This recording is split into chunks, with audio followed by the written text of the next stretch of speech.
ఇక్కడ కాకపోతే 2 ఓట్లు ఉంచడం అయితే సాధ్యం కాదు, కానీ మేనేజ్ చేసుకోవాలి వీళ్ళు. అంటే ఇప్పుడు ఇంటింటా సర్వేలో ఏం తెలుస్తారు సార్? ఇంటికి వస్తారు, ఫర్ ఎగ్జాంపుల్ ఆధార్ కార్డు ప్రకారం ఆ ఇంట్లో ఉండాల్సిన వాళ్ళు లేరు అనుకుందాం, ఇంకా ఆ ఓటు తొలగించినట్టేనా? లెక్క ప్రకారం ఇంకోసారి వస్తానని చెప్పాలి. రెండోసారి వచ్చినప్పుడు కూడా లేకపోతే నోటీస్ ఇవ్వాలి, లేడు కాబట్టి ఆ మనిషి ఉండాలని. అప్పుడు పిలిపించి రెండోసారి అక్కడ ఉంచి నేను ఇక్కడే ఉంటున్నానబ్బా అని చెప్పాలి. అది అంటే అప్పుడు ఆధారు ఓటర్ ఐడి అనుసంధానం చేస్తే ఇలాంటి ఏమైనా బయటపడతాయా? అసలు మొత్తం దేశంలో నాకు తెలిసి కనీసం 10 కోట్ల ఓట్లు పోతాయి అలా ఆధార్ ఓటు అనుసంధానం చేస్తే. ఒకే మనిషి 2-3 చోట్ల ఓట్లు కనీసం 10 కోట్లు పోతాయి ఓట్లు అట్లాగా.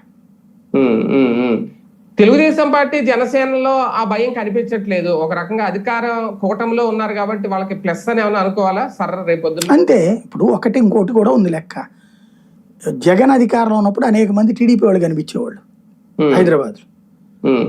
ఇప్పుడు టీడీపీ అధికారంలోకి వచ్చి వైసీపీ వాళ్ళు కనిపిస్తున్నారు హైదరాబాద్ లో. నేను 2019 ముందు చూశాను అక్కడ అమీర్పేటలో ఉండేవాడిని, నేను రూమ్ తీసుకుని. ఆ హోటల్కి నేను ఆదివారం ఒక్కరోజు నడుచుకుంటూ వెళ్ళేవాడిని, అదంతా క్లీన్ చేయడానికి. అది ఆదివారం ఒక్కటి వీడియోలు చేసేవాడిని కాదు, ఆఫీస్ కూడా సెలవు పెట్టేవాడిని ఆ రోజున. పొద్దున్న వరకు చూసుకుని వచ్చేసేవాడిని అనమాట. డిబేట్ అది కూడా ఉండేది కాదు. అనేక మంది వచ్చి కూర్చునేవాళ్ళు మాట్లాడడానికి. అప్పుడు అందరికి